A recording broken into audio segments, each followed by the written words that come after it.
Hello, thank you for the invitation and giving me this wonderful opportunity to talk about my study. For the dinner, yeah, yesterday dinner was very nice. So very sorry for the audience in online, but anyhow. So yeah, I talk about an agent-based modeling approach to measuring centrality, how to identify something like, which is sounds a bit long, has a long title, but actually it's a kind of simple. So here's a summary.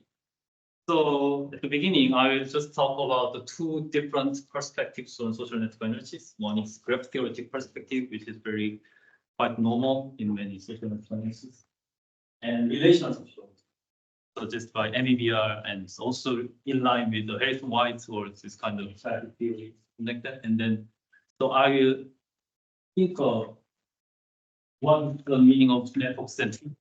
So this graph theoretic perspective and the relational social perspective. And then I suggest a new model, stochastic actor-oriented sensor, which is actually based on the framework of stochastic actor-oriented network.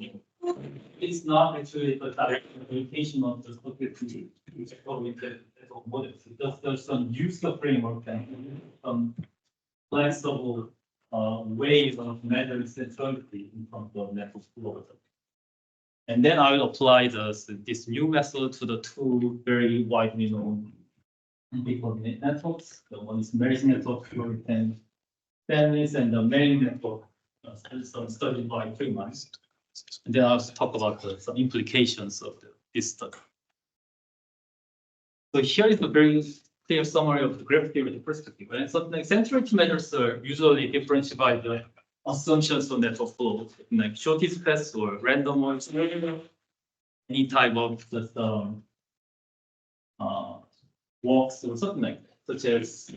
And then usually the nodes or more involved in this type of or certain assumed network flows are considered as central, and those kind of central nodes are also considered influential because they have more opportunity to actually utilize this kind of resources that flow through the network. But between centrality, if the nodes are more involved in shortest path between other nodes, then probably these nodes are considered having more opportunity to be between others, something like that. And closeness centrality or identification centrality also have this kind of similar ideas. More involved in the certain network flows, and then have some certain type of opportunity to use the resources, and so they can be considered as influential nodes in network.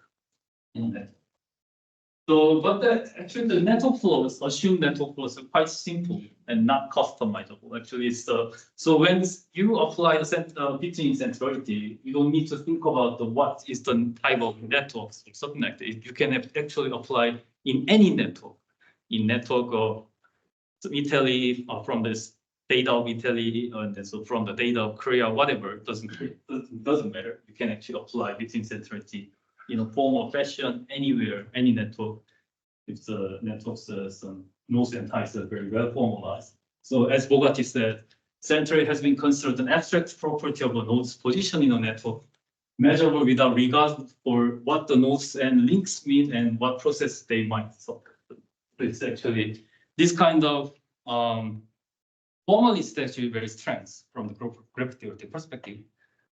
But from relational sociology perspective, it might be some kind of problematic because from relational sociology perspective, most network position does not use static and substantive-based results. So it's very dynamic and process-based and even temporal. So their idea is actually the really key point of doing social network analysis is not about just the relationship between structural position and action, because the position here, the meaning of position in social network analysis is very only based on the action. Because I mean, so one has an influencer or influence because others anyhow send it or something like that. So it's actually very quite interdependent. But the meaning of position is actually also very temporal and sometimes actually unstable. We don't know. It always guaranteed some kind of very certain rewards to the movement. And then even these kind of transactions that use certain type of network flow quite actually based on agency, and the agency is also can be defined within with a very multiple relational context. It's not only some based on the structural position, such as the flow.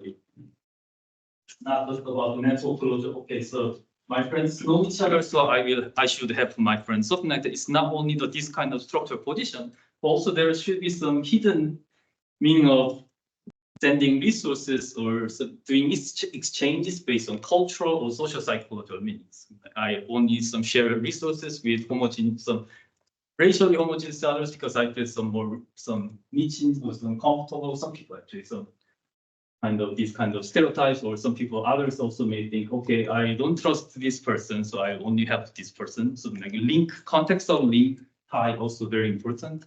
So when these kind of agency is considered, actually, the network flow, some kind of actual network flow patterns must be very complex and so on. And as Emil said, transactions unfolding in social networks are not always symmetrical in nature.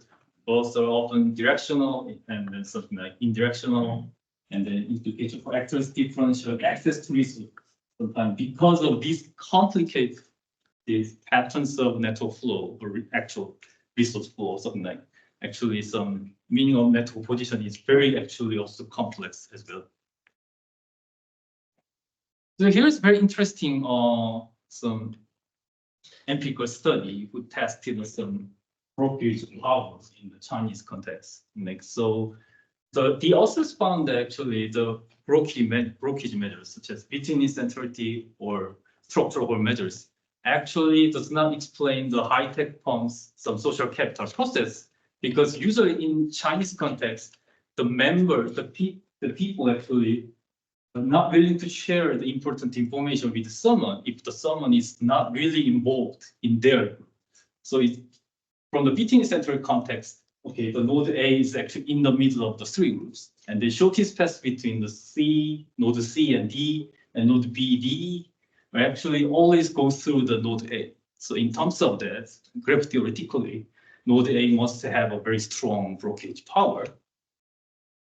But what they found, it was actually, in case the B2 or B1 is just want to share some important information, they are not willing to give this resource to A because A has no connection with this group B1, B. And then also A has only one connection with the C. So nodes of C also node C also not willing to share important information with A. So the flow of information only happens through these same group members. So eventually, which means actually highest between centrality means just weak brokerage power from the when this agency of exchanges are considered. So if in case this kind of actual resource flow are very complex, then from, of course, graph theory perspective, always the different network position guarantees the different social influence, because they assume that always in any network, the flow resources also will follow the assumed network flow. So it's very simple assumptions, shortest path or something like that. And you know whose vote will come out. So definitely micro level, but from the relational social, different network position means people have a very different personal selection situations in sending resources or sharing resources. You may have your authors may consist of very similar, some homogeneous others, and then something like, or heterogeneous, something like that. So because of these different situations, with your agency, you may decide some kind of share your information or not, something like that. So eventually resource flows may be very complex. So eventually some social influence will be determined by these kind of complex social influences, complex social network flows. So compared to this actual process, this may be better from the understanding of the meaning of network centrality and social influence. I mean, from relational sociological perspective. Then the question is actually how to consider those kind of context-specific network flows, or which actually always different by network and which always very much complex and not easy to make a simplified something like that. You may also think of making 100 different types of centrality measures based on the networks, but it's very actually time consuming in this actually not very economic way, right? So here I suggest the stochastic oriented centrality, which of course again it's just based on the framework of stochastic oriented network or actor-oriented network models. It's not really applying directly this method to the measuring centrality. So as you know, of course there are lots of other features to comparable features, but I just focus on these. The scope of the stochastic actor-oriented is actually some network change on 1 times t. And then this is actually more about node I centrality. That's the scope. But the measuring approach is similar. Also, it's actually simulation-based estimation. It's not just a formal suggestion measure, but actually it's estimation. The first one is tie generation under certain functions, but this stochastic actor-oriented centrality is a simulation-based estimation of node I's involvement in certain network flows. And those are same equally Markov chain, but the process of quite actually also very flexible and can cover lots of different patterns, like not only random selection or random works, but also reciprocity or homophily works or multi-referral spread. I mean, you can actually send your resource to multiple others, and then also non-uniform lengths of flows. I mean, in some cases, through the ties, some flow of information may actually shorter, but in some cases can survive longer, and this kind of non-uniform patterns maybe also can be considered. And also, yeah, so this kind of similarity there is. So here is the very brief summary of the measurement, how to measure the centrality. So based on this actually framework approach. So node I centrality is basically very from graph theoretic perspective or relational sociological perspective, whatever. Always simply equal to the probability that node I's involvement in some type of network is node I is very highly likely to be involved in certain network flows, then probably node I's centrality will be very higher, will be considered higher. But of course, we cannot actually measure this when actually considering very complex networks in a flexible way. So we will just estimate the centrality based on the simulation approach. So it's actually probably equal to n of total steps of network flows and n of steps node I is involved in. So each node actually has a 4D seeds or certain number of seeds, such as I will assume each node has some 100 seeds. They actually send some resources and the resources of like that under certain assumptions. Then also again, each node actually repeat this process 100 times. Then every node actually have a seed, something like 100 seeds and done. Then actually we can measure how many times these flows has passed or terminated in the certain particular node. Then we can actually estimate the centrality. If we also iterate these process multiple times, actually we can estimate the centrality in a very robust way, like a very bootstrapping kind of just divide by n. So just to calculate the mean of all the centrality, estimate centrality index, then probably this estimation will be very close to the actual centrality of node I.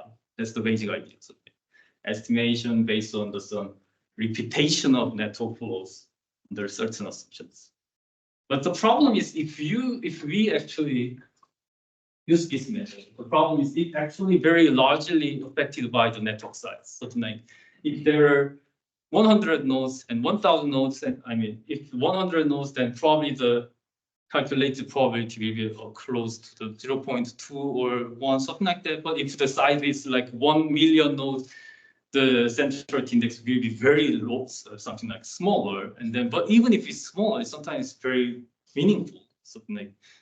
So to actually normalize these kind of indexes, I just we'll use this formula. Something like it's basically Pi is equal to 1 divided by n nodes, a number of nodes, which means actually, so when there are 100 nodes, then if every node has equal chance to be involved in the network flows, then the basic expectation level will be 1 divided by 100, which is actually 0.01. That's the standard level. But if the node is more involved in that one, then probably is probably larger than 0.01. So it will be, so if the estimate centrality divided by this expected level 0.01, if it's equal to 1, exactly expected level, more than 1, okay, the node is more actually involved in some expectations, so probably more central. Then we can actually compare the node central level between any network, something like that, by considering the size of net nodes. So simply just more than 1 is meaning, less than 1 is less central. And then here are the examples of context-free network flows. So like we can change the length of steps here. Like some actual flows can be 8 lengths or 12 lengths random or something like that. Those kind of change of lengths also may consider the very particular situation, like certain types of information or rumors actually can survive longer. But some trust-based exchange is actually always cannot flow well, kind of things. And then also pseudo assignments. I mean, of course, some nodes have more actually some initial resources, some important resources, others are not. Then probably they can actually have more opportunity to send the resources. Those kind of some situation also can be considered because it's simulation. And then number of refers, I can share my information with multiple others, but not only just one by one. Those kind of situation means that exchange situation inclusive or exclusive or something like that. And the patterns of steps, of course, is non-random patterns based on the homophily or heterophily or something like that. And then walk-through path is actually always very graph theoretic perspective, kind of characteristics, but also it can be considered as some patterns of social exchange, like reciprocal exchange or generalized exchange situation, like direct or indirect or rewarding situation also can be considered with these assumptions. So I will apply certain type of network flows in a flexible way to this very famous network examples. The marriage network, Florentine families, and then it's very trustworthy relationships. And each node has a 4D seeds and the iteration 100 times. I did 100 simulations to measure the centrality. So the first assumption is random walks with 6 steps. And then it's simply just a random walks with 6 steps, something like that. And then this is a Markov chain, actually, it will be actually converged. We'll have a stationary point, but I'll skip this part actually. But and another assumption is this is a very marriage network, so probably people always willing to share their information resources to each other because they trust each other. So the resource flow will be longer, so 12 steps of random walks. Another one is a random walks with 6 steps and 2 reports. I mean, okay, I have some very important information or something like that. I will not only share one of my family members, 2 of mine, but just the 2 or 3 of my family members because it's so important, something like that. And I trust them, something like that. Then probably these multiple reports actually also can be considered in this context of network. So here is some results I found. So as you know, the Medici family is actually has the highest centrality index, especially 2.4, which means they are more involved in network flows, 2.4 times more than their expected value. But the interesting part is it actually does not change when the steps are longer. The reason is simple. It's actually some kind of Markov chain related issue. But anyhow, another very important point is when the refer patterns is multiple, like 2 refer, the Medici centrality index actually getting lower. Whereas the Strozzi actually families here, so you can get their centrality level is 1.337 when the random walks is 6 steps random walk situation. It does not change when the length is longer, but it's really they are more central when the two Ripper patterns are all. This is also makes sense actually because topology is involved in the very dense connections. Their neighbors are very densely connected with each other. So when the two Ripper patterns happens among their the resources eventually pass or terminate to the Sturges family, something like that.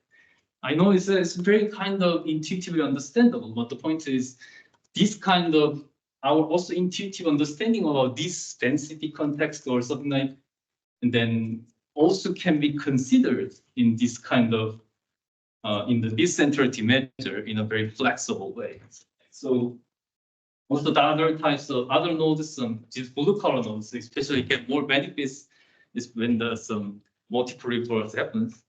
So probably we can think of course, the previous study was actually was about some Medis family is a very central person, something like. But also, it's actually maybe affected by how they help each other.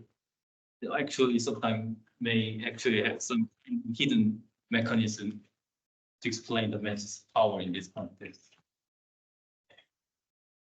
Another one is the emailing chain network. So it's a service. Two scholars actually before emailing, but actually, so it's actually studied by Freeman actually, and then the scope was actually how many actual relationships they got after this kind of 6 months of exchange of emails, something like that.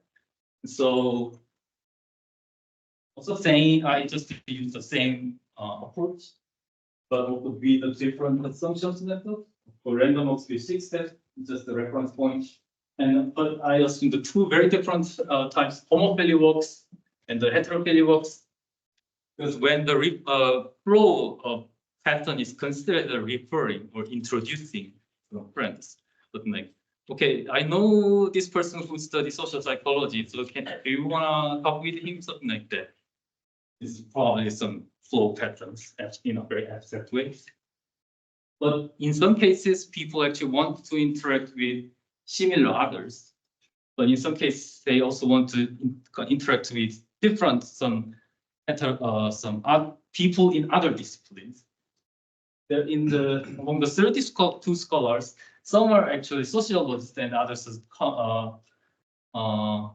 study communication, and others are mathematicians, or others are anthropologists.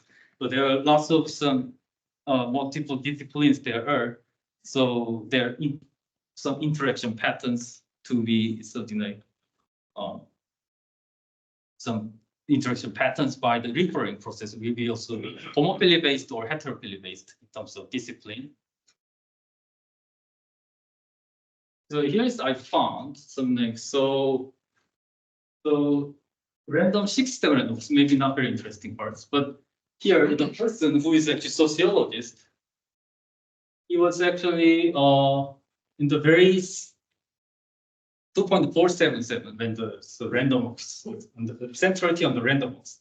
But when homophily works was applied, its centrality really increased. But this person's centrality is lower when the heterophily happens. This node actually more connected with others through the some flow of homophily, which means very actually some. I mean, very roughly say this node is more connected with others indirectly through with the especially same sociologist instead of others. But another node here, mathematicians. The 2.5 but actually got lower when it's actually homophily works actually applied, but it's really increased when the heterophily works. So which means actually this person said more connected to others in something like heterogeneous others, like indirectly. The interesting part is this node actually the increase of the actual network size is ranked second. So actually this person got lots of friends after email exchange. And then when we explain this pattern, probably this heterophily works actually matters if the network position also matters in this type of getting network friendship, something like that. Yeah, also I would say also those kind of examples are just quite simple. So like still not actually explain the really fundamental question about the certain like social influence and network position, something like that. But my point is, in a very flexible way, you can actually apply lots of some assumptions which are likely to be embedded in the particular networks. So with this customizability, actually actor-oriented centrality measures helps to find influential nodes within multiple relational context. I mean, you can be more creative to customize this kind of details of flows. And also, it's also very reduce the tension between relationism versus formalism. I mean, when we apply some formal measures, we always think it's very formal. But some people who do some qualitative studies, they always focus on very context of ties and the relationships. But there is some type of tension between the two, but it can actually some bridging between the two. So because of the customizability. So that means actually relational sociology is also very useful to justify the use of ABM in social network analysis. And also it can contribute to building a new network theory of social capital. It's not only structural whole theory, also testing the multiple, some text trust-based exchange or something like those kind of things also. And network position can be also testable with this by assuming very some specific network flows. Yeah.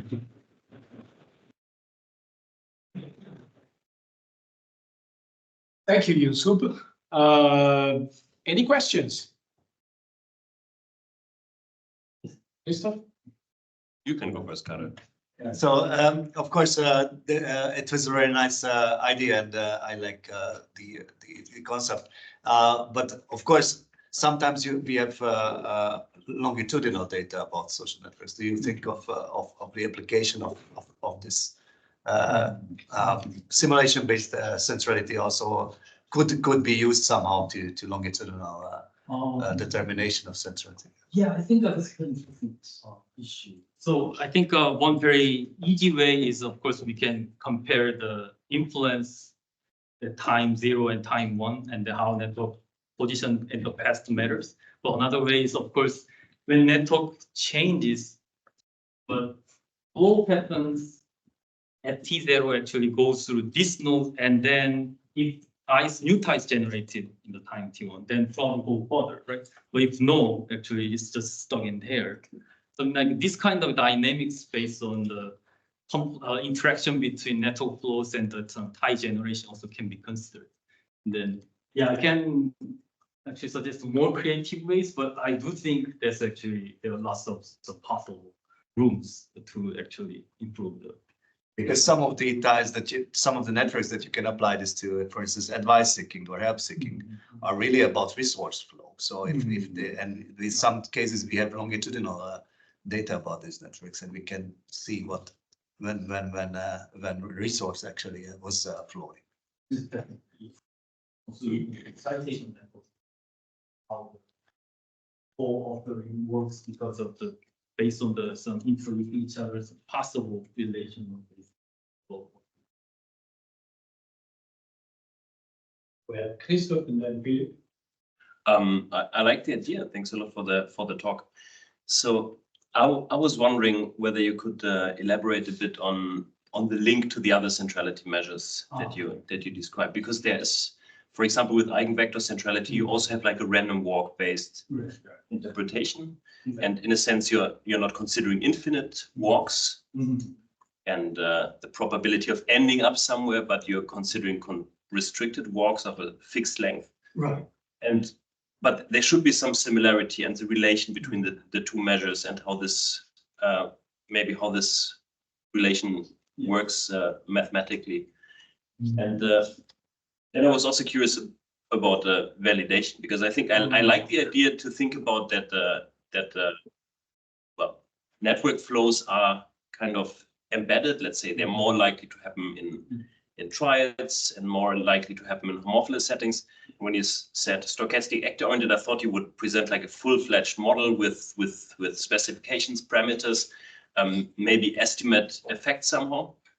And I think that might be an interesting direction. I was wondering how far you have been thinking about connecting this to data of actual information sharing and estimating an underlying random walk model. So yeah, especially I think first of all, the one is the relationship with other sensitivity methods probably is actually kind of basically this is a Markov chain process. So it's a fixed network of some length of flows, but to eventually go to the stationary distribution level. So it's does not consider the process of indefinite processes, something like that.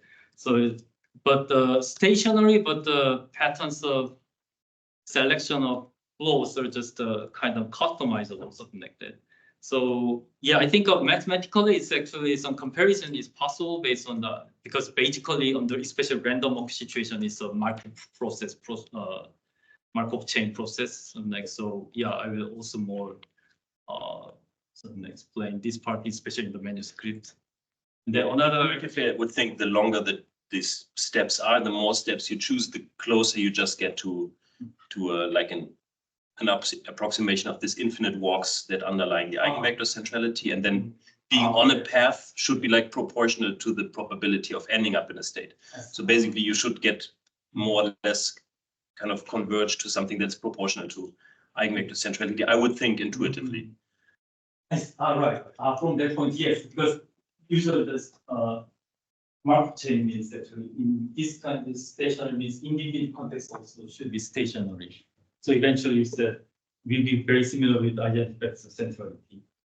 But probably, so I can say it's actually under some, because of customizability and the more complex patterns, and sometimes it's actually can be like a non-Markov chain because you can also change the probability in time 1 and time 2 based on the sum. Such as my friend help my friend, then this will goes to me more likely because of this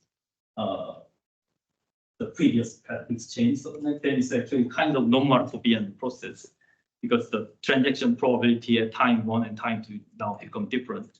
But this kind of more flexibility also can be considered. Although in random situation, yes, it's very close to the effect centrality some results, but because of the customizability and estimation process, actually we can actually explore more other types of situations, I think.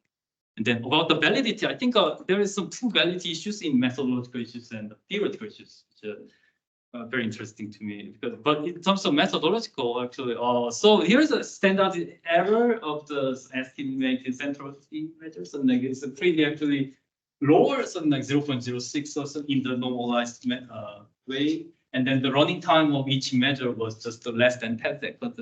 It's actually, of course, may increase when the size of nodes are really huge.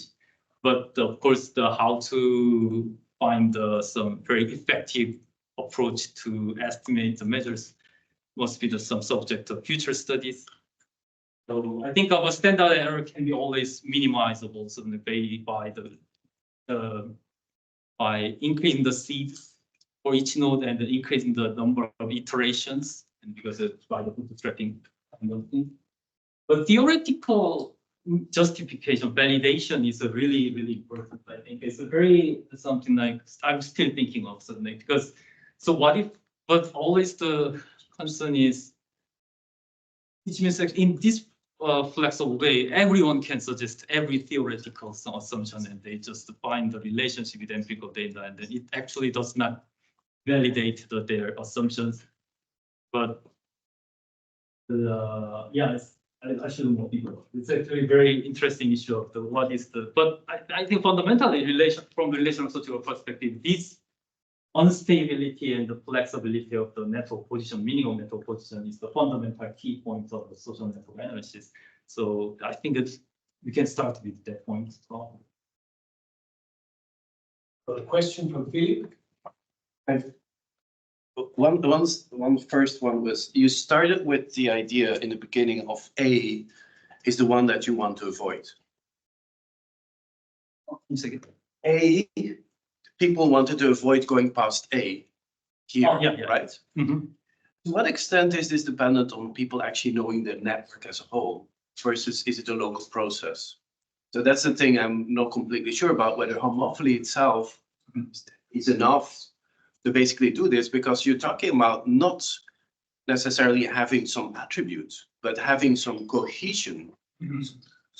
These greens are not necessarily attributes. They could be, okay, this is level of cohesion.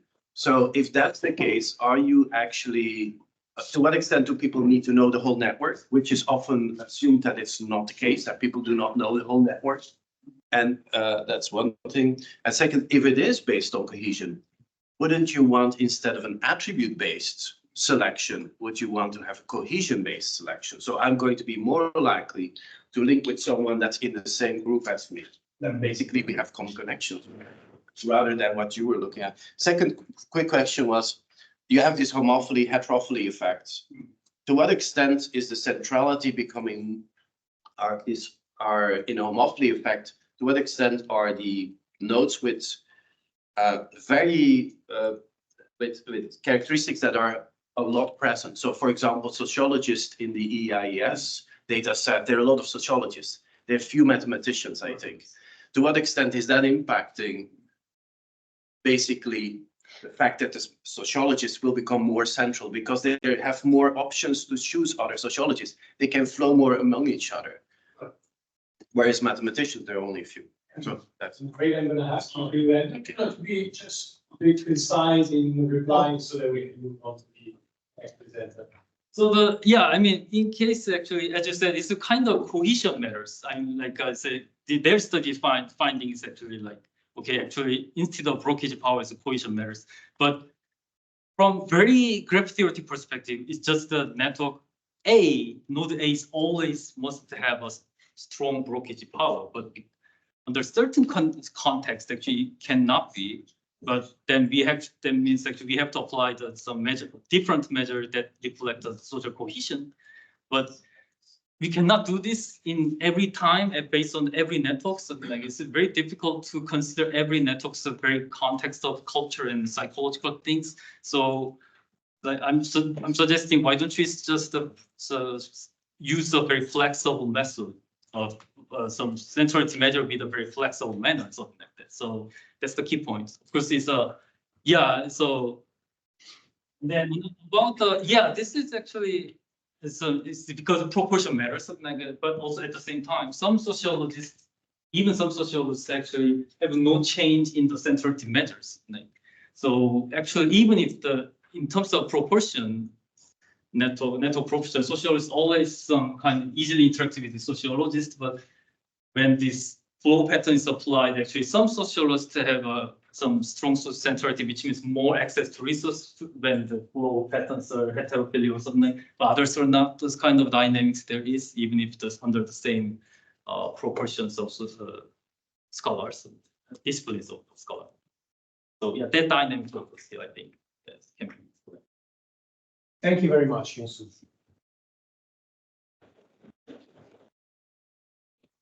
So I would like to invite our next presenter, Zingora, from the Groningen group, right? Right. Hopefully, the last. Please. Good. Hello, everyone. Thank you for inviting me. So, I would like to show you a research on which I'm working with Andreas. And basically, we are trying to identify influential adolescents in schools. And for that purpose, we combine empirical investigation of Siena and also simulation. They are basically. So, why to do that? So basically, we know that peers are a crucial socialization factor for students. And so, of course, it might be important to know which students are actually the key players who are influencing others. And it's especially important, for example, interventions. So schools are an ideal environment where we can target people and change them. It's more acceptable, for example, to target students in a school than, for example, employees in a firm. If you want to change the, let's say, the register over there. So basically, there are two ways why this can be important. So one, like it might be important to know who are important people that you want to focus on in an intervention, even if you target the whole school. The second, so for example, if you have these network interventions, you have some spillover effect. So you should know like which students should be actually targeted. So of course, if there's an intervention, it's extremely expensive. And so that's why also they are quite rare. If you do it in large scale, of course, if you focus only on a subset of the school, it's much, much cheaper than, for example, focusing on whole schools. But, so the idea is that if you focus only on a few individual, influential individuals, you want to keep some effectivity. But even if you focus on whole schools, you want to know like who should be changed in order for intervention to be effective. So the idea is that basically there are some individuals in every school, or almost every school, who have some traits or characteristics that are basically typical for them. And yeah, that's what we want to find out. So there's a lot of research basically focusing on who is influential in schools. But the results I think are quite inconsistent. And as a result, for example, so there are various indicators of social influence in schools. There are various outcomes that are interesting for researchers. And I think that the results are quite inconsistent for several reasons. So, for example, some studies focus on peer-to-peer influence and just, for example, find that if there is a diet of people and one person is more likely to pass activities, it's automatically assumed to be the influential one. Then you have simulation studies, and then you have interventions, which I think are especially important to look at. So, for example, so interventions are, especially interventions are often ineffective, and if they are effective, they are not replicated. So even though we have this nice area of research that we can use, and it should theoretically work, it doesn't. So I think there's a lot to do with to move from the current point to actually to the point where we actually had effective interventions in schools. And so, so there are different reasons why people can be effective in schools. So one is, of course, strategic position. So, for example, like some people occupy the position from which it's more easy to spread their outcomes and advice. And then, as I said, like there's some individuals are just like more likely to pass their attitudes to comment without, which makes them more efficient in the settings of those. If you target few individuals like this, is more effective than targeting, for example, different individuals. And the third idea is basically a combination of some previous research and some theory, for example, in sociology, psychology, which basically says if you have people in a given context, for example, in a school, people from groups, and these groups eventually could be more important than the whole social context. So, for example, in schools, it's often gender. You can see gender-based homophobia. You can see gender-based influence in schools. And so, for example, like in this graph, so the idea is that you have some descriptive norms. So people look at that group, at people who think they think are important to them. They just, let's say, scan them, like how they behave, do they smoke, or are they prejudiced, how they behave. And it's some kind of indication of how to behave themselves. So this is kind of a descriptive norm. And of course, so the assumption is that some people are more likely, more salient, are more influential when it comes to these norms. So in this research, we focus so far on integrity. And the idea is that basically that integrity is a strategic position. There is a research showing that basically it increases your ability to influence. And it could be also that people high in degree in a group are more salient and more visible. The next thing we want to do to separate absolute and relative influence. The idea is that, for example, in this graph, you have just one arrow, which indicates the strength of influence that people have on their output side. So let's say that you have this black individual which goes. So basically, the strength influence goes from right to the left. So the implication is basically that 1 is more influential than 4. It also means that basically 3 is more influential than 4. So that means that basically in degree somehow grants you some kind of influence over other people. So basically the higher the average of an in degree and of connected authors, the more influence you are going to be by your, let's say, friends. The second idea is relativity. So basically says that, okay, so people have different set of authors, and these people can be in different contexts. So let's say that this is let's say gender. So you look at your gender group and you look, okay, this person has the I degree for my group. That's the important person. So that basically implies some form of relativity. So the influence of authors depends on the distribution of the in degree, irrespective of the distribution among authors. So that would, for example, mean that basically these ones will be similarly influential. So I should say that this is very much work in progress. We face many challenges, especially separating this relative and absolute influence. And so, yes. So we use French data, school data, university data, and it's based on German school grades, which is about 2,800 individuals. So what do we use? First networks, French networks, and same gender networks, which means that people with the same gender are automatically connected. Then we have covariates, ethnicity, gender, in degree. And then we have this type of covariate that they are going to be used for separating relative and absolute influence. So basically, for each individual, we select friends and separate them into two halves based on the in degree. So friends with high in degree and friends with low in degree. And the same was done for same gender groups. So when I say 50%, you can imagine that's not exactly correct, right? Because there's some roundings based on many frequencies. And as an outcome, we focus on academic drive, which is the preference of doing homework on a scale of 1 to 5. So first we included social influence, which is basically average similarity to friends or to same gender peers.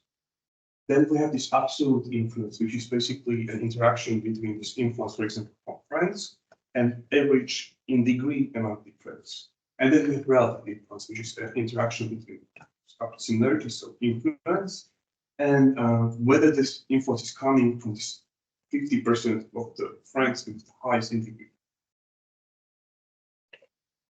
And so we have several versions how to approach it. It's produces a complicated model. So this is one alternative. And it's basically, so we grouped school grades together based on whether they come from the same school, and we conducted a meta-analysis. In simulations, so we took the data from type 1 and feed it the estimates are going to show you and see what happens, basically the second time. So we have 3 conditions. We did nothing in one condition. In the second condition, we selected 50% of males and females with the highest in degree. And in the third condition, we also selected 50% of males and females, but just randomly. So this is a network function. So how the ties, friendship ties change. It's not strictly related to a hypothesis, but basically could be interesting just to know. So we found gender homophily, ethnic homophily, but now based on, for example, how often you do your homework. And so this is a behavioral function, which I think is more interesting. So basically what we found influence of friends, influence of some gender peers, and especially interesting was, for example, this, so we found no support for absolute influence. So basically high in degree that didn't matter. But we found some support for relative influence when it comes to norms. So this influenced same gender peers. Yeah, and this was fed to the simulation. So basically, this is just a density graph simulated values. So basically, and I'm showing you only those participants or individuals who were not selected as a potential influential. So the good news is that, for example, if we did nothing, so and then similar to conditions, we just again we just we just manipulated the attitudes to be extremely positive. So if we did nothing, the attitudes were quite worse than present in other conditions. In other in integrity and random condition, basically the results are quite similar. So there's not a very big difference to speak of. Actually, random accepted individuals perform even better than individuals of high integrity. So this is very preliminary. But the results so far show that basically people with high integrity are changing back to the original state faster than random accepted individuals. But it's very preliminary. And therefore, I don't want to draw any conclusions yet. But these are basically some challenges that we are facing for the future past. And there is a mistake with A, so please. But so basically, we are playing with how to actually separate relative and absolute influence. So we have various ideas about how to do that.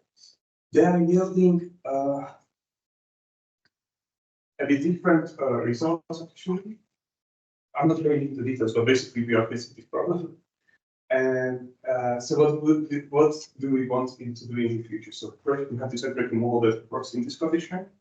Then we have this model basically, so we are not going to edit it. And then we want to include different potential indicators of social influence. We want to play with critical mass. And then we want to include potential combination of own and alters in degrees, which introduces some kind of hierarchy. And yeah, that's it. Thank you.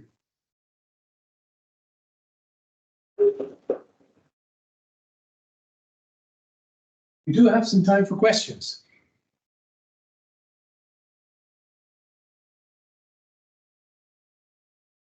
Just a very simple question. In your empirical model, these coefficients for the social influence parameters, they seemed gigantic.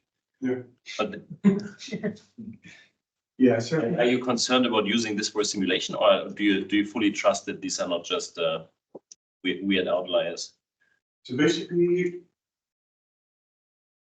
when it comes to partial influence, I think this is what is usually found by the exercise. But that's not really surprising. I think typically it's even finding large, so that's not really a concern. When it comes to this normative pressure, it's very large. Yeah. But we found it also previously, and so I think that even though the influence can be quite large, also like there's many connected outputs. So yeah, I think it makes sense to me. But yeah, as I said, like we are still working on it, so I don't say it's not going to change.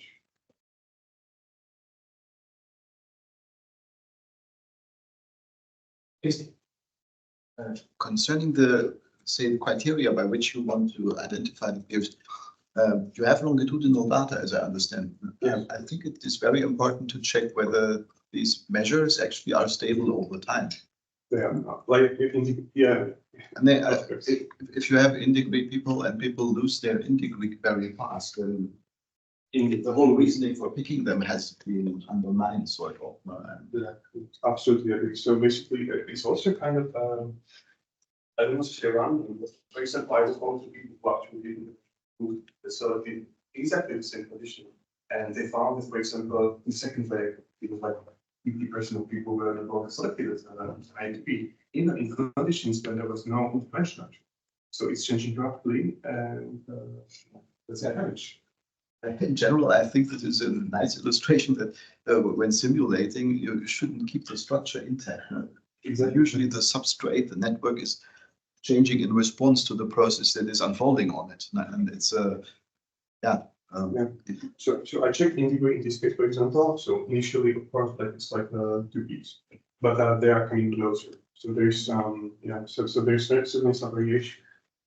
So I think what integrate is very promising because of the feature that it has, but maybe there are more stable indicators which could be directly more substantial in the server and not reciprocated indices or things like that. Yeah, maybe even actually not measures that are strictly dependent on the network, but also other attributes. So That would be a good thing.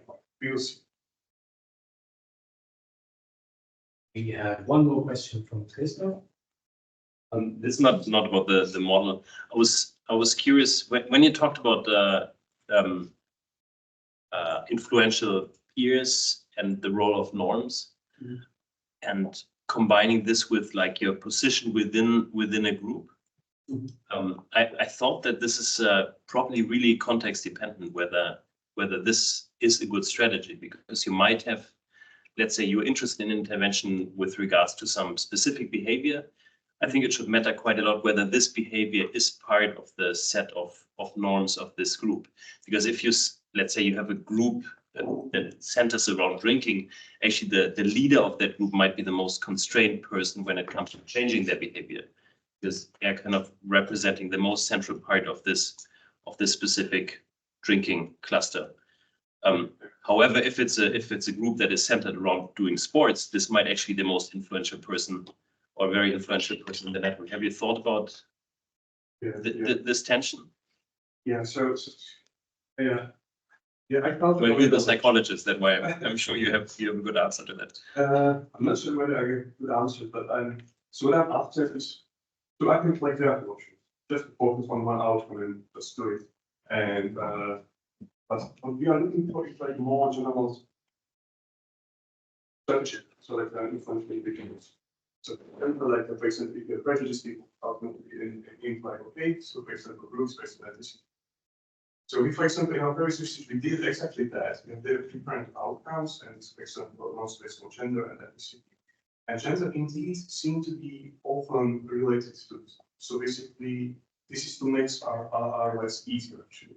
Because if we combine the roles, for example, then the model just it's not possible to underestimate.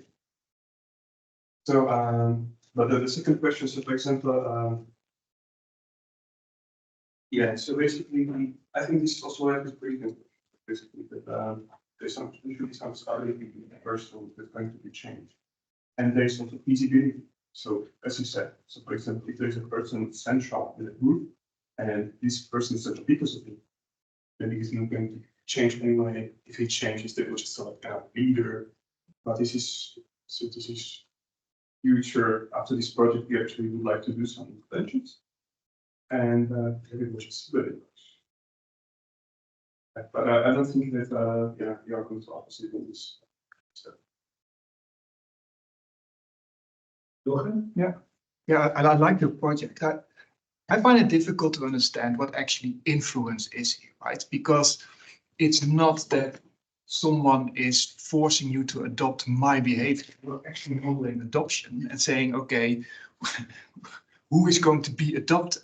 But if I'm thinking of influence, I would also say, okay, I have more opportunities to change Andreas because I interact with Andreas and I'm spreading the thing I have to Andreas and then to Christoph. So first, you're not having any variation in the weight function for example, for the different nodes. So that might be related to who's influential.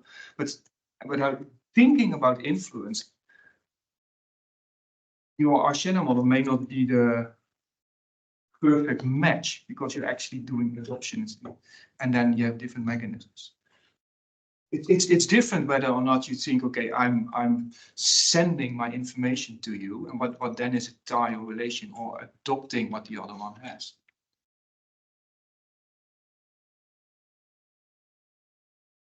That I may I'll ask back, isn't that just a question of what the reference group is? I mean, you can be infected by an opinion from your incoming ties, then they send to you, or about the outgoing ties, and you send to them. Yeah, so exactly. So I was thinking maybe you have to reverse the tie direction, and if you talk about influence, right? And I think I made the same point in another conference. Okay, maybe you should not identify who's most influential, but who's most able to adopt something. But I mean, I am thinking of, okay, the direction of your ties is somewhat strange if you talk about influence. Yeah. I mean, like, from my perspective, it boils down to theory.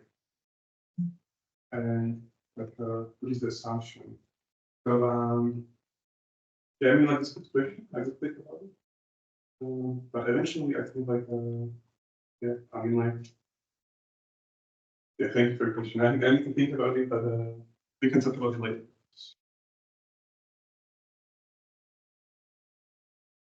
Thank you, people.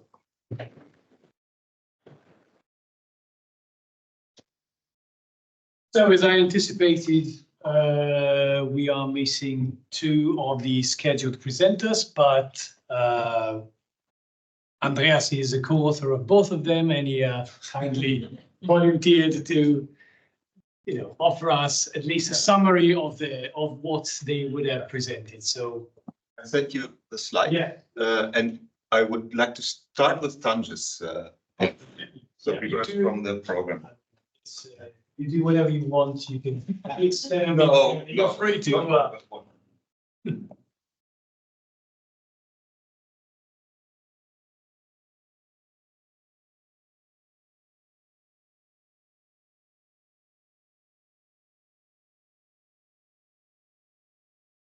Oh, right. So it's only two, and then.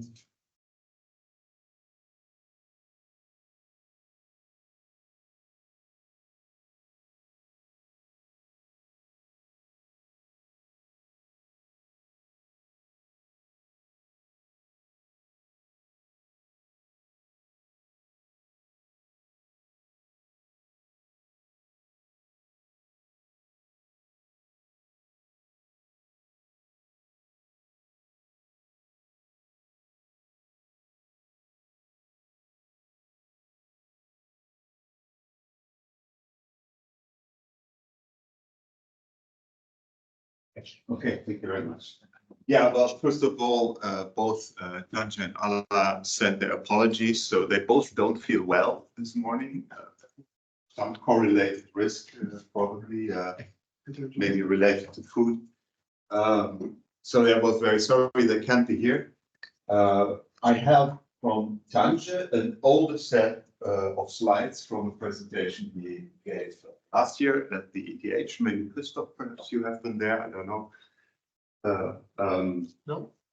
It's, well, in the paper he wanted to present here, he actually wanted to say a few more things than what is in these slides now. Okay, I think this captures still the main idea and the main question we were after.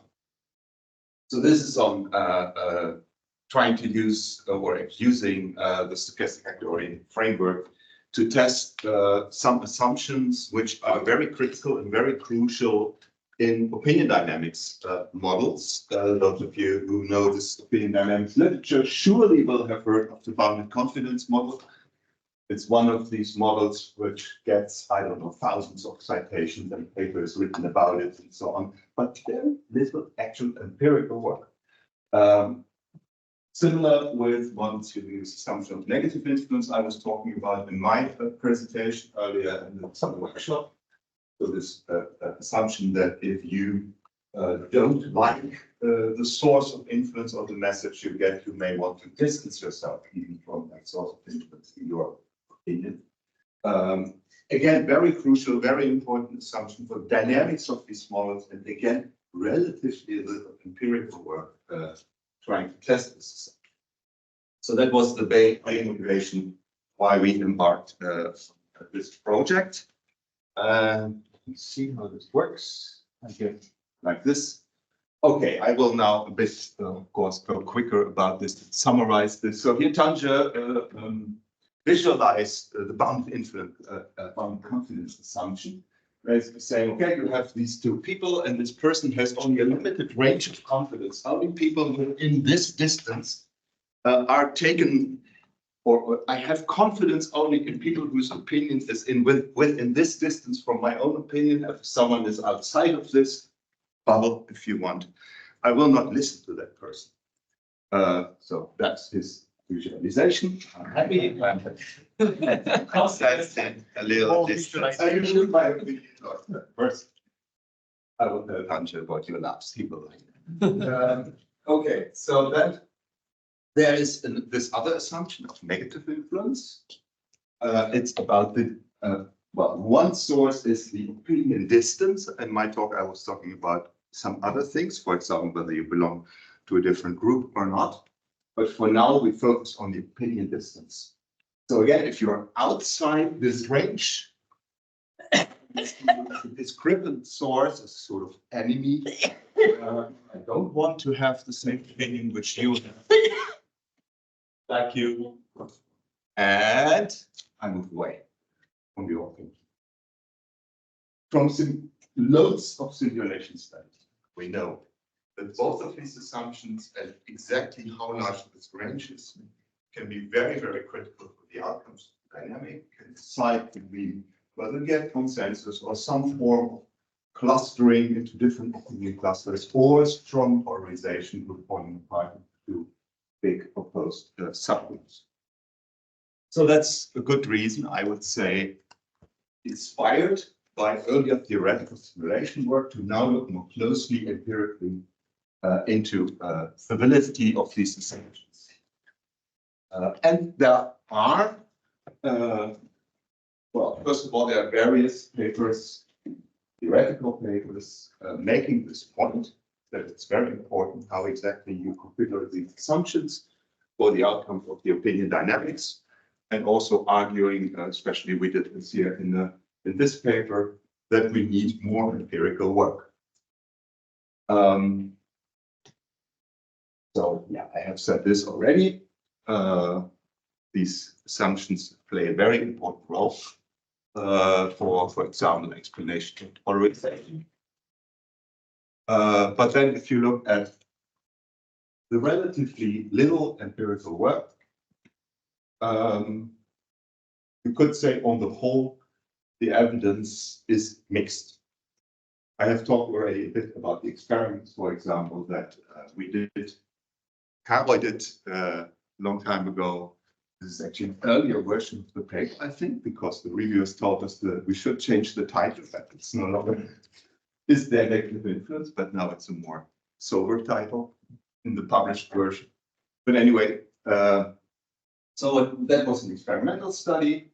This was also an experimental study into another kind of influence process, but we also looked into negative influence there and inbound confidence to some extent. And this is again the paper saying we should do more empirical work on it. But the upshot is evidence is mixed.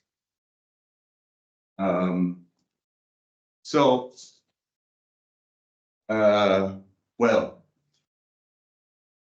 lab experiments, I believe, are a very important and useful tool to test this kind of assumptions. But of course, they have their limits. Right? And that is what kind of said here on this slide, which is sort of one big motivation why I went into the study I'm presenting now. There's basically a problem with external validity in experiments. You have only a very short time span in most experiments. Some actually include a longer time span. It's difficult, and how I can tell you nice stories about that, to induce the negative feelings that are supposed to drive this repulsive influence process. I think we did not really succeed back then in those experiments, although we tried hard within the limits of what was ethically responsible. So yeah, these are all things which are limitations of experiments. So then another thing is that it's very difficult to design if you look then at field data about co-evolution of opinions and networks, to design models where you can really distinguish these different forms of social influence from each other, right? So if you move away from someone else, the reason may be that you move towards a third party. So you don't really know, is it now, which form of influence is it that you see in the data? Of course, RCNA is a tool and a framework within which that in principle is possible. So that led us to use this framework. Basically, Tanja is saying here it's difficult with conventional model designs to distinguish these kinds of influence. Well, he has here some animations again. So I can move towards this guy and at the same time I move away from that guy, and then you, of course, we somehow need to distinguish and disentangle in data what's really the driving process here.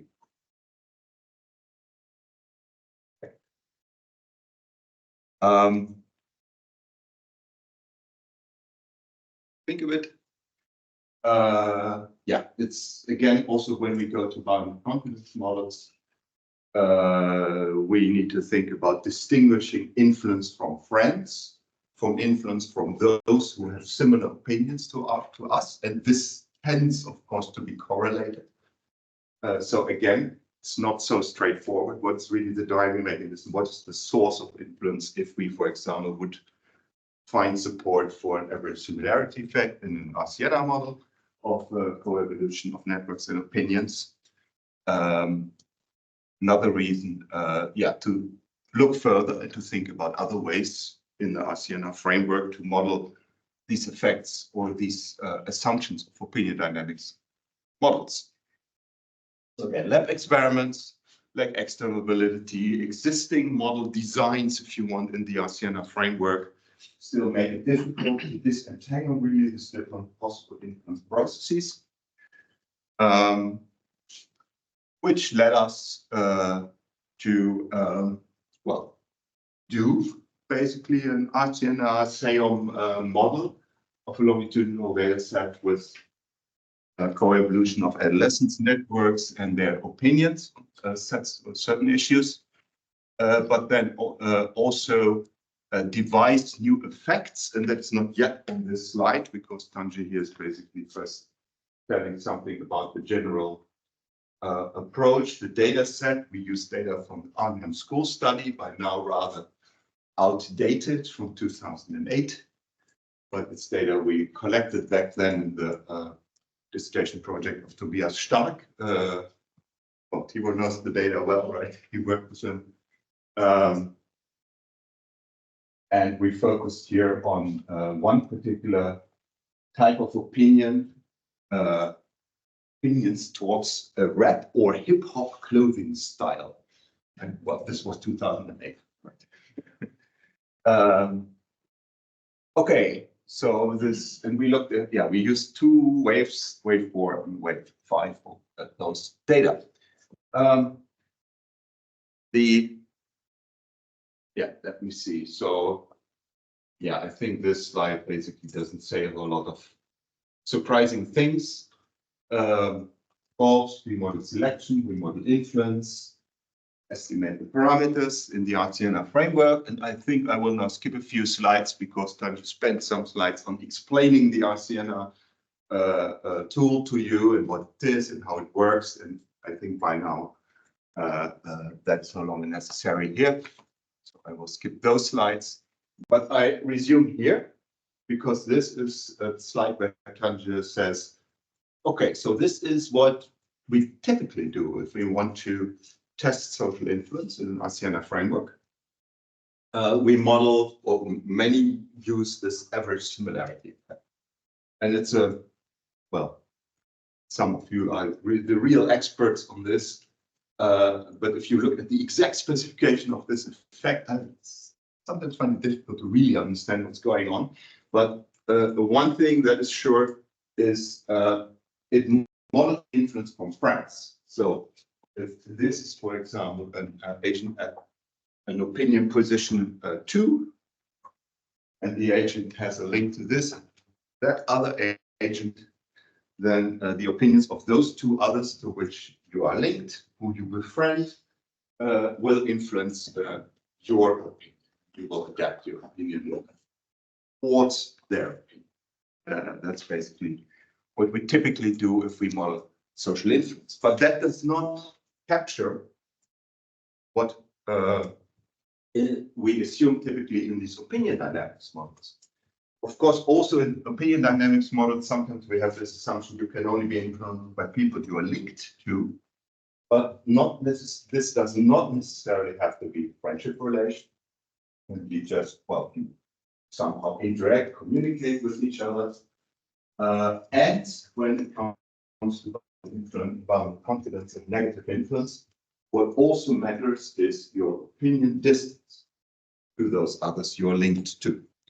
And this is the way how then in a new effect designed to test this bounded confidence assumption, this is done in the RCMR framework. So Tom has programmed this new effect. It's called sim or near.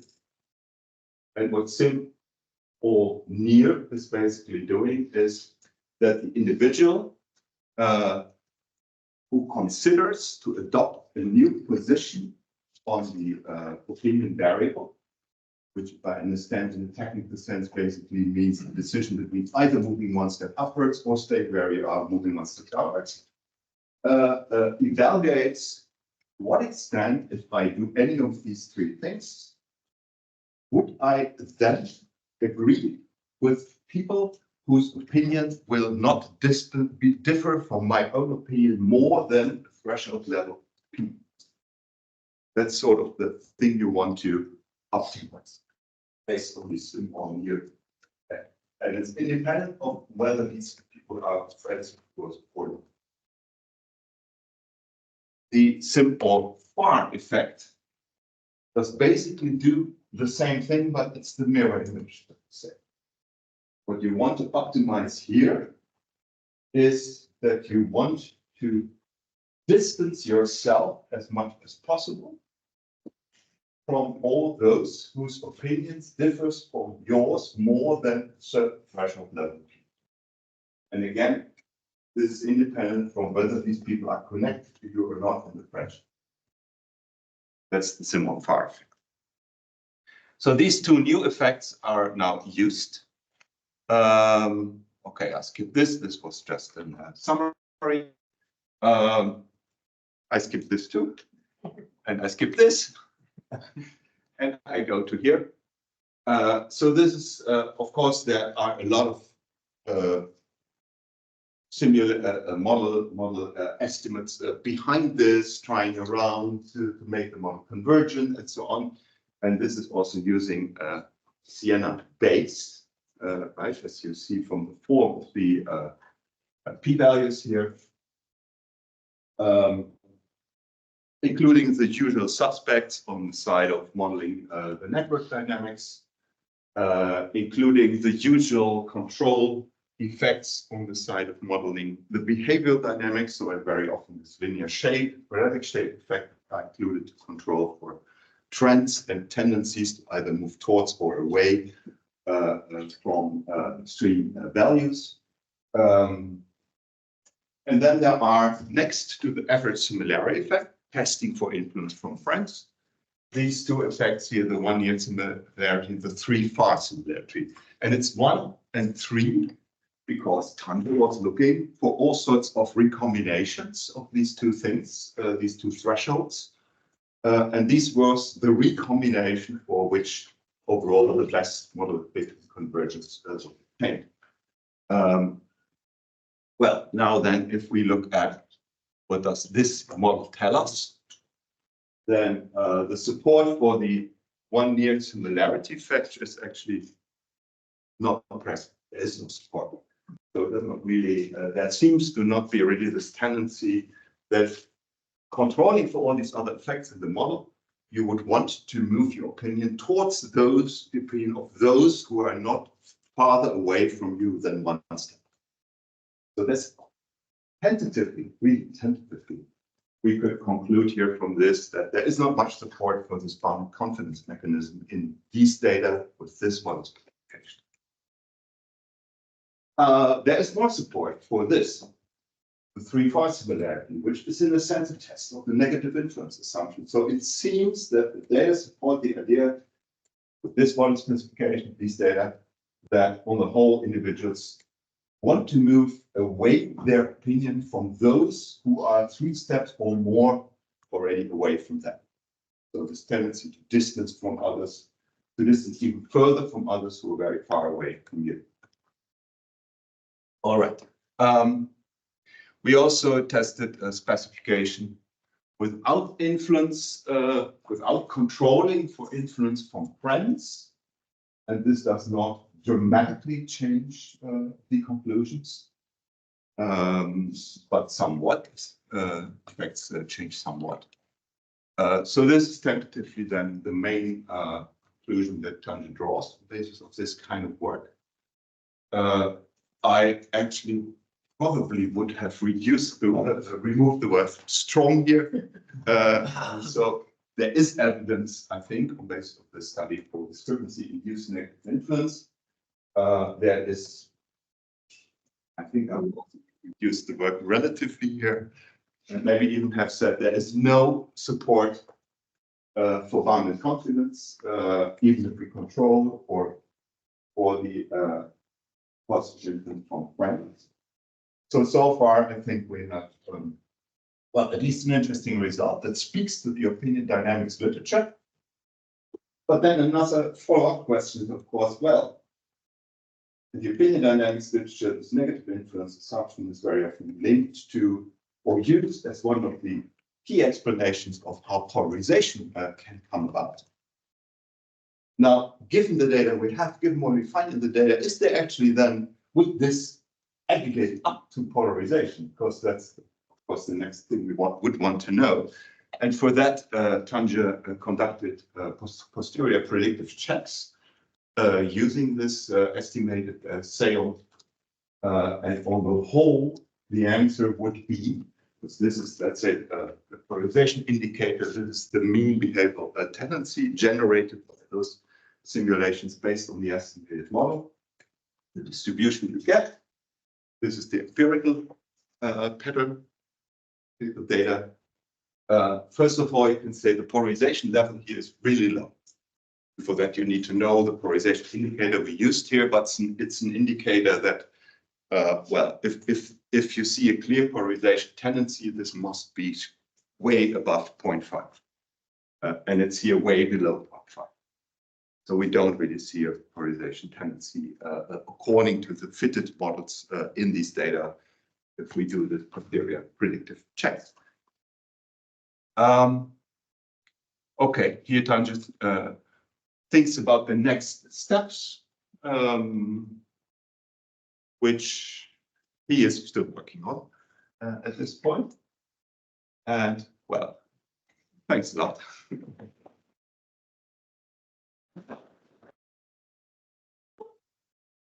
Are there any questions for Tanja / Andreas? Harry, and then I see Christoph and Francesco. Oh, okay, yes, sorry. Did you think of basically combining the previous work with this one? So like that, for instance, bounded confidence interaction with gender. So like I can assume that so if I'm in, especially in a segregated setting, then probably males are more influenced by, but within the bounded confidence limit by other males. And the other question is if, of course, this bounded confidence is defining a distance to the opinion of others, but others have different, it's basically a distribution of distances. And then I think it could also be critical how you implement the lot of bounded confidences that you have among the authors. These are excellent suggestions. The latter one we have not really thought about yet, so very thanks for pointing us to this. The first, combining it with, say, demographic attributes, linking it to certain groups, is something we already thought about, and Tanja is now actually working on applying this to also attitudes towards ethnic groups. There, of course, the interaction effect between are you a member of that group or not comes into play. And that's the next thing he wants to do. And he would have presented here had he been here. But, yeah. So thanks. Yeah. I think that's really interesting, but I still have a difficulty to wrap my head around the interpretation of those far, near, and so on effects. Because what happens, you mentioned there's this linear and this quadratic shape, which kind of gives us like like a baseline distribution, if you will.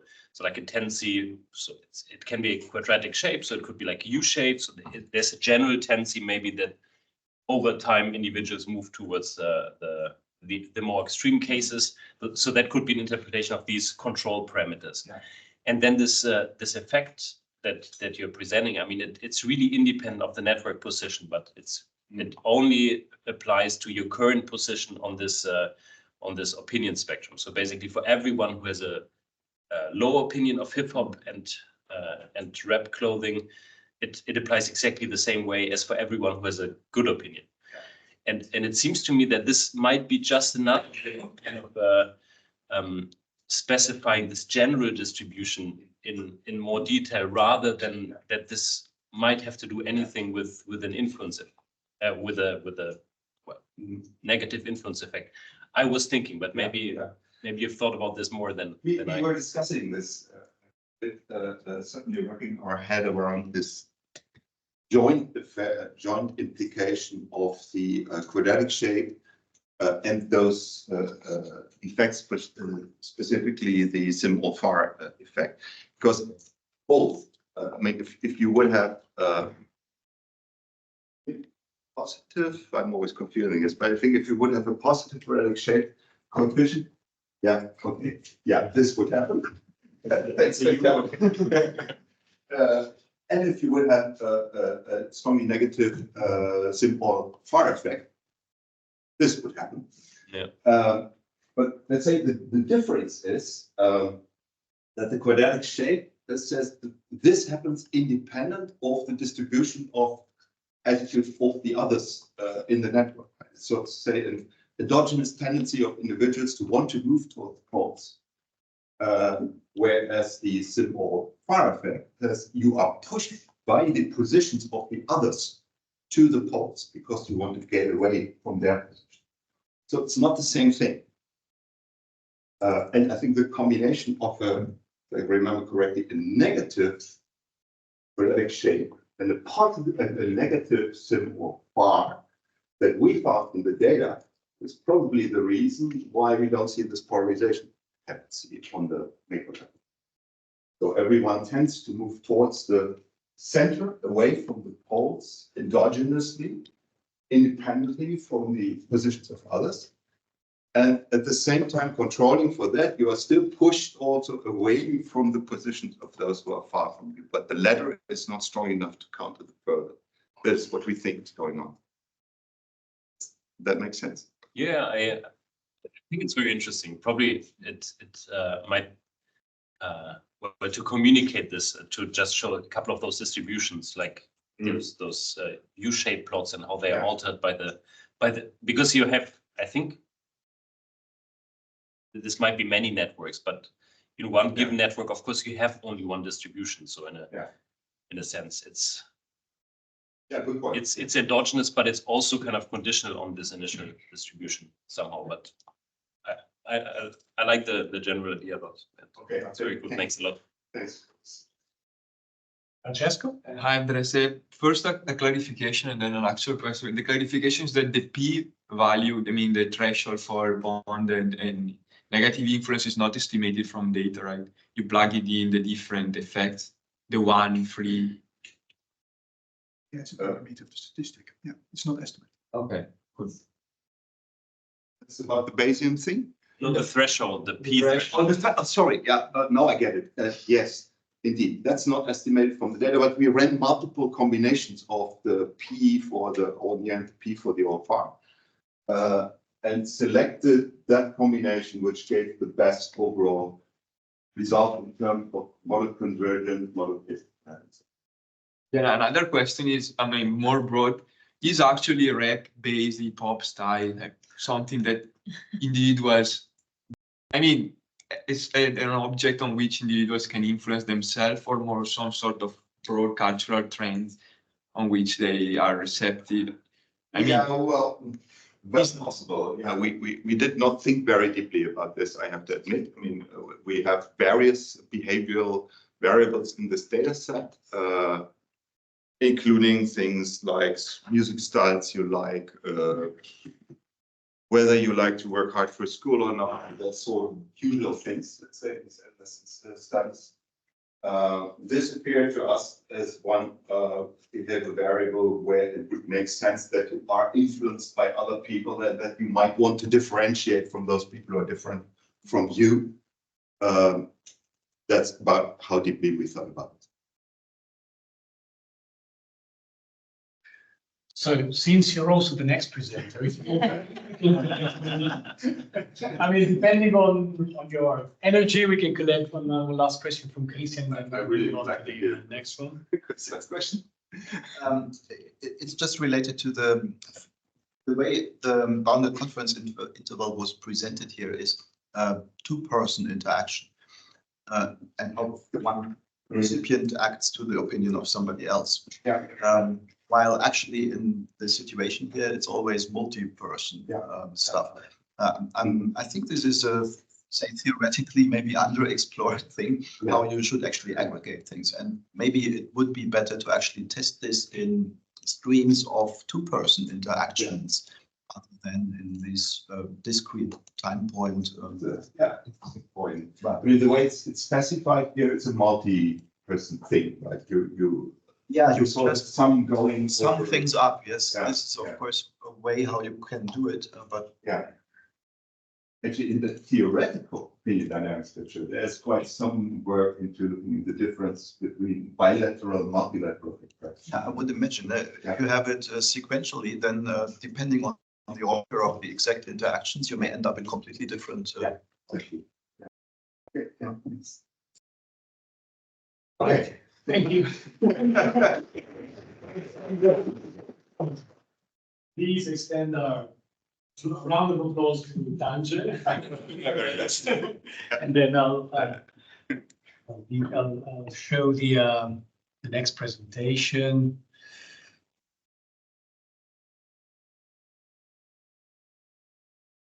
Okay. So I already said that both Danje and Alla are very sorry that they can't be here.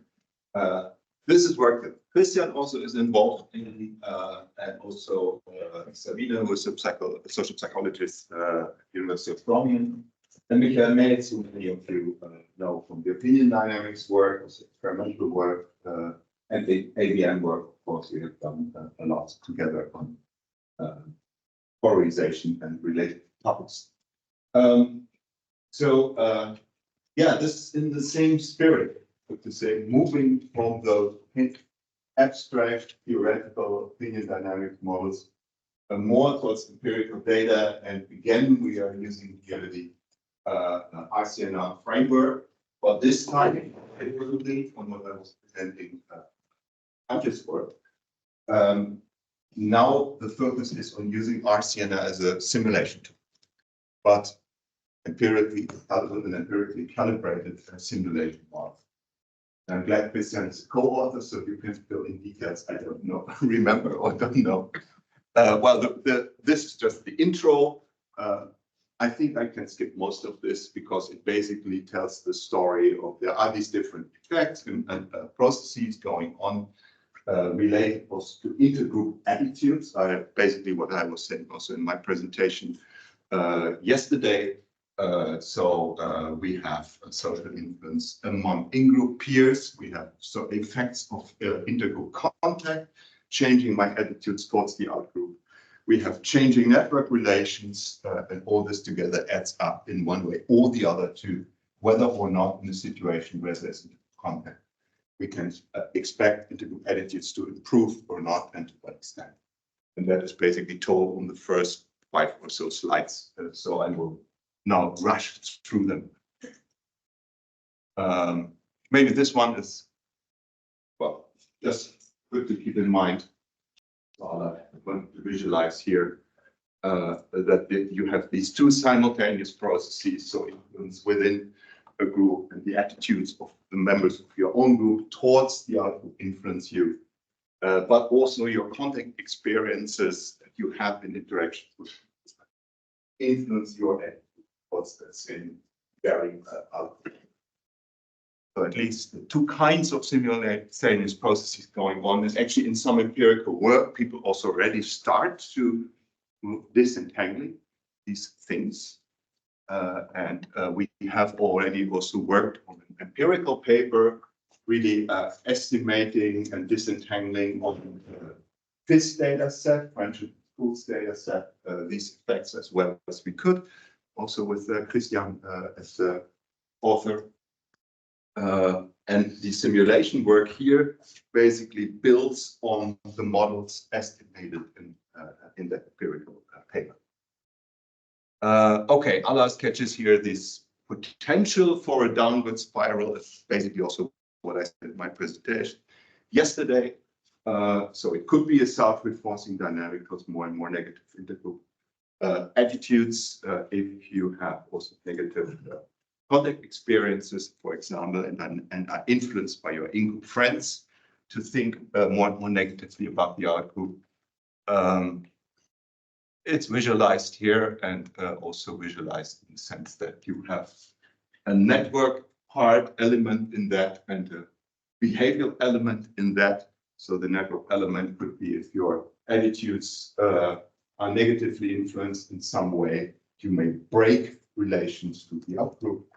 At the same time, if you interact with outgroup members or in-group members, that will also affect your attitudes. And here in this approach, by the way,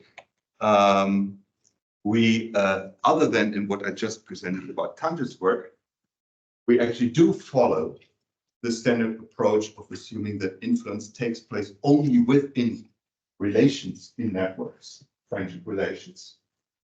So here we apply the conventional social way of modeling social influence.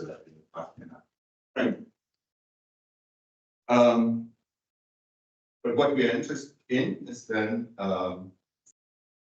whether, given what we have found in the empirical study about what goes on in these school class, multi-ethnic school class networks, in these schools data set, whether this can lead, if one would simulate forward, to such a spiral of mutual hostility or not. And in particular, also, of course, what would happen if we do counterfactual interventions, if you want, in our simulations? Do things like increase, for example, the extent of xenophobia, which could mimic some or model something like an exogenous event happens due to which suddenly we look more suspiciously at people from certain other. And you can all think about examples like force breaking, terrorist attacks, that sort of things. Right. So this was the first step, calibrate the sales to this friendship in schools data set, which is here roughly characterized. And the key outgroup liking question we focused on was a question in which people were asked, how much do you like Germans? How much do you like Turks? And for the individuals in the data set, of course, when they were Germans, we took the Turks as the outgroup. When they were Turks, we took the Germans as the outgroup. And there were also some who were neither Germans nor Turks, which, by the way, here means Turkish descent. So in Germany, you would say Germans with a Turkish migration background and Germans with a German migration background. For those who are neither Germans nor Turks, Allah did all sorts of tests of the particular assumption we made, but I think we ended up assuming that the Germans were the output for them. Right? Wrong? You also don't remember that. But They are on top right. Turks are the outgroup for the others. And and we also tested how robust results were yes, to that assumption. And it's actually a matter how large fraction. Okay, so that was basically what we did with the empirical calibration part, using all 5 waves also of the study. And now what I did was then to look into the data for cases, classrooms, because these were or cohorts, so these were multiple cohorts, multiple of schools for different cases representing what here is called more polarized and a more benign setting. So we did not just impose it from the data, but we looked for cases in the data resembling these scenarios. And there were good reasons for doing that, because if you would want to impose it, then the question, if you impose one thing, what should we do with the other things? So if you impose new attitudes, what should you do to the network relations, for example, in the data? So we thought, well, it's better to just take real cases from the data to compare those. So to the left, a more polarized setting, and to the right, more benign setting. So here, more negative outgroup attitudes, and here mostly positive outgroup attitudes. Now going from there, here we first see the Seom for those, or the Seoms for those two settings, calibrated to the data. This is a somewhat simpler model than the model that we studied in the empirical paper, mainly to make our life easier when it came to the simulations. Okay, I think this more or less speaks for itself. So here on the network side, we do see in the polarized setting some degree of attitudinal, negative attitudinal homophily. So if you have, am I now saying if you have similar output attitudes, a in-group friendship is less likely? That's what I'm saying. That's weird. That's what we found in the data. And if you have similar outgroup attitudes, then outgroup friendship is more likely. Interesting to think about what would be behind that. That's in the polarized setting. In the benign setting, we don't really find that.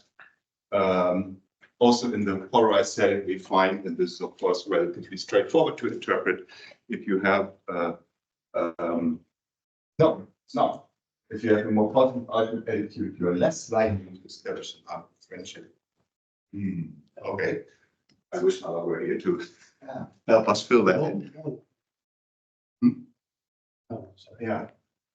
But I remember we were thinking about this and not really well makes sense of that. But that what came out of the data after fairly careful empirical analyses.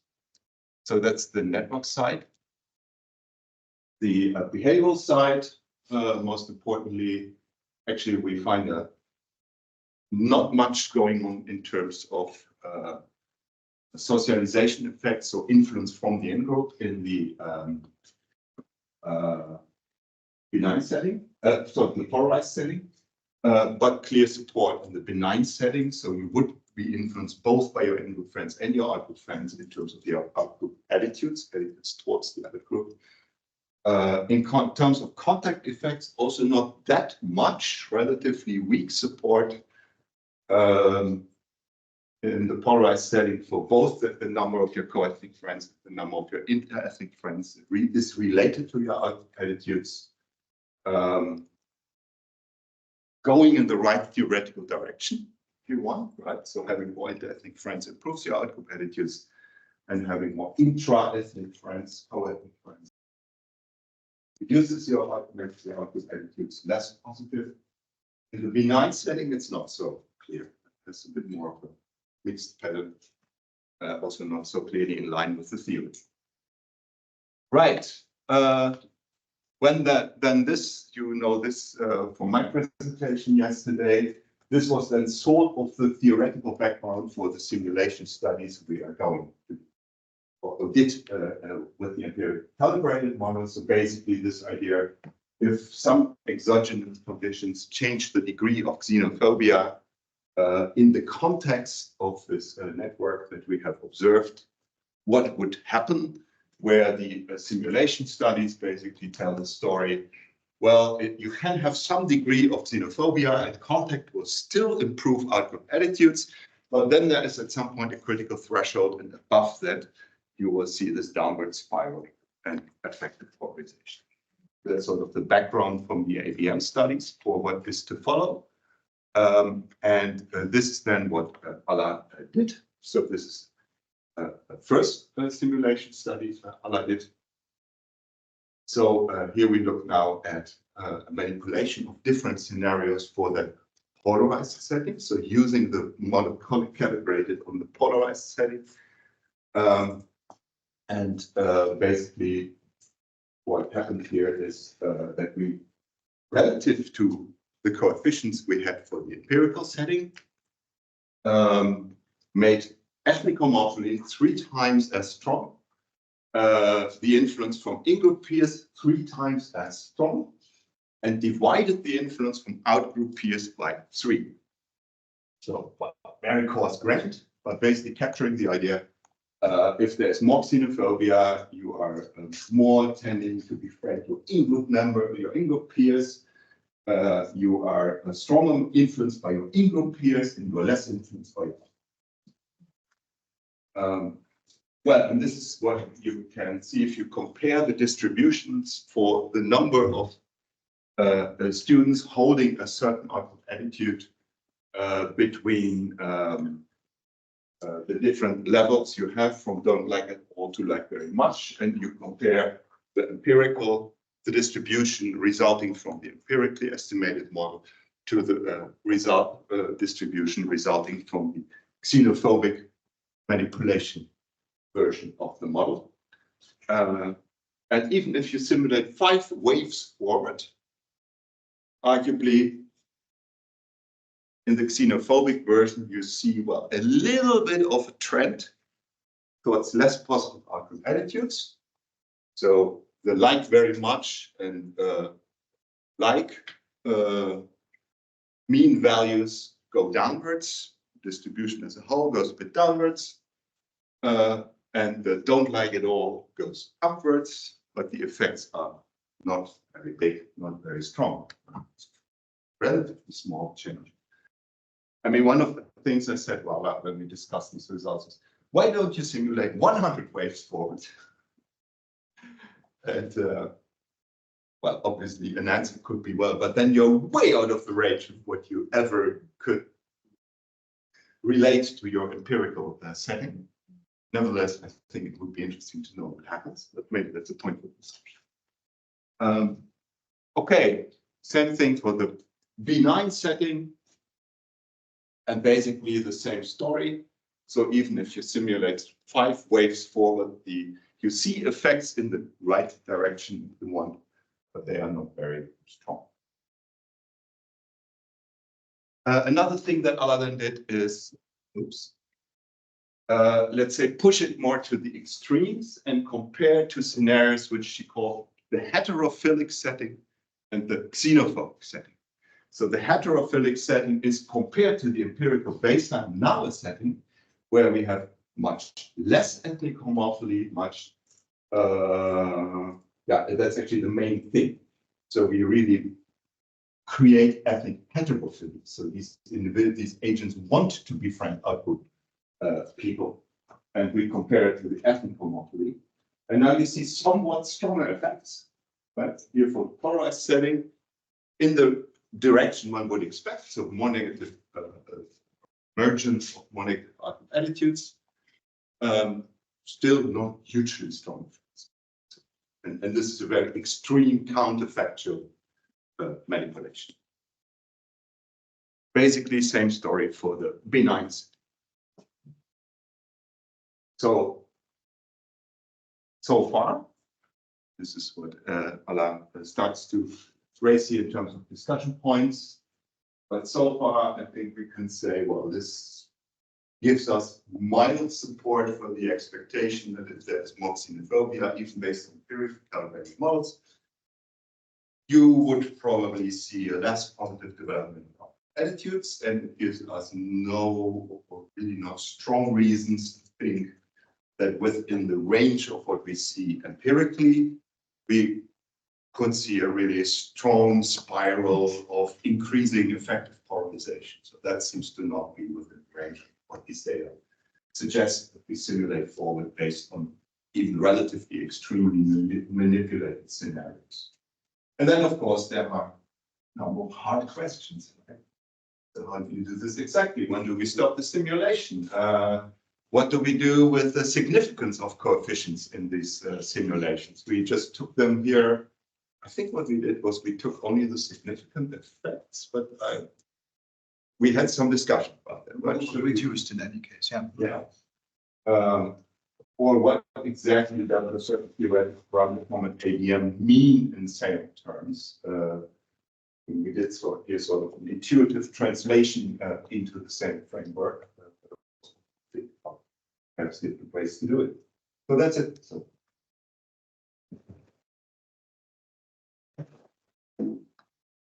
Thank you once again. Any questions? Just a clarification question. Was it just one school of a polarized school and one benign school, or did you selected multiple classrooms?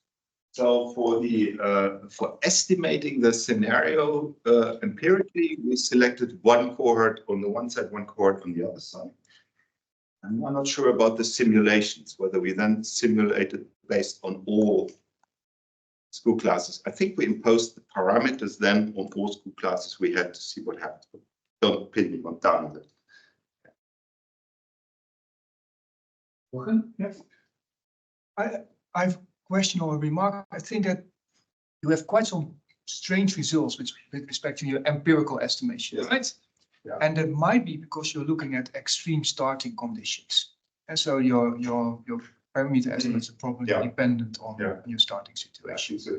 So that was my first question. And the second is, I think your simulations show that your parameters do not have much influence on the mechanisms going on. So I would be very interested to see the relative influence of those parameters you have. And I think you could do that, of course, for your the estimation part, but also for your simulation part. Right. Yeah. And indeed, in the in the empirical paper, where we based the estimate of the model really on the whole set of all cohorts that we have, we see a much less weird effects. Yeah.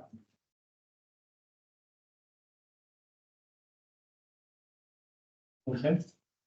Yeah, thank you. This is really exciting study. I think. I mean, I love the design and the idea. So I was wondering, so how often were the waves made? In a sense, to put the clock on these situations. So if you simulate 5 waves forward, this is how much time in data terms? So it's, I think it's a couple of years. Okay. Yeah, the 2 waves. Well, you know the FIS data very well. How much is it? 1 wave per year or 2 waves per year? I don't remember. I think Around that. Okay. So, yeah. Right. Yeah. All right. Oh, so it's surprising that you see so much that there is really there are no differences, even 5. I think I'd say there are no differences. There are 3 differences in the expected direction. Right. Of course, it raises a very relative to the noise, of course. I mean, in these ABMs, we run like 10,000 waves. Yes. Right. Which actually I think is also an interesting observation. Like if you look at the other way around, so it's like, okay, so how should we interpret the theoretical model if you really look forward that far in the future? So how relevant actually are these long-term concepts? All right, thank you. Yeah, that's very difficult and important. Yeah. Jen? On the question of when do you stop the simulation, I mean, obviously running something like 10,000 waves, you're extrapolating past any empirical support, but it would be interesting to run a long simulation and see if there's a point at which the speed of the cycle changes, so that you're looking for what physicists would call a phase change or something. But if your hypothesis is about a reinforcing cycle, is there a point at which that cycle actually starts or can be seen as an acceleration? And so you're not, under no circumstances would you claim that those waves were empirically supported, but is there a theoretical point at which the cycle kicks in, or it just never happens? I totally agree. This is also, tapping into a discussion we had earlier, right? That there are really different philosophies you can have if you look at these kind of models. I mean, I would also come from the more complexity science point of view. And if I see these kind of dynamics, I would expect there to be tipping points. And one thing we know is that it can run for quite a while and you don't see a lot of change. And then it can change in an instant into a totally different state. And you would want to know when that happens and under which conditions it happens. And maybe it happens only after 5,000 waves. Yeah. In which case it's not socially meaningful, but following up on that, would it make any sense to maybe isolate only those effects that were found to be significant in the empirical estimation, specifying the parameters only theoretically, like not with the real values, which depend on the rate function, which then makes the number of simulations depending on what it actually measures, right? So just just being consistent with the direction, positive or negative, and tweaking and running a big sensitivity analysis to see when you theoretically can expect such changes you were mentioning, and then use that as a guide to inform possible empirical simulations. So inspect the broader parameter space and try to find places more on the ABM critical tipping points. Exactly, more on the ABM, classic ABM philosophy, I'd say. I'm with you. But probably it's a lot of work. Okay. Thank you very much.